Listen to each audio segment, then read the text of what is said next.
Here is how the hurricane filter works.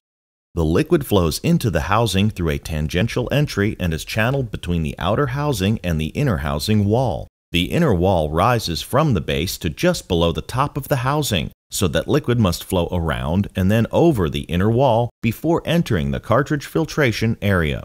This outer flow creates a cyclonic effect, and a combination of kinetic energy and centrifugal forces combine to make dense solids bounce along the outer casing and lose velocity. The tangential entry is located high on the housing to reduce the velocity of liquid flow in the bottom of the outer chamber to promote the settling of these dense solids.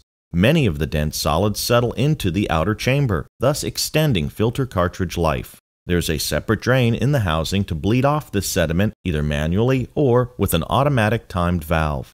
After dropping dense solids into the outer chamber of the housing, the liquid flows over the inner wall and into the filter chamber.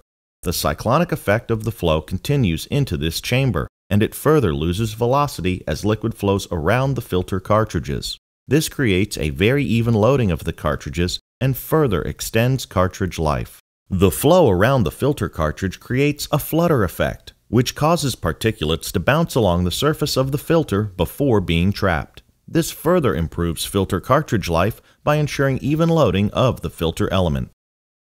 Each filter cartridge is placed over a standpipe that rises to nearly the top of the filter. The liquid flows through the filter element at all levels, and then has to flow to the top of the inner cartridge chamber and into the standpipe. This upflow technology ensures that air is expelled from the filter and further increases filter efficiency.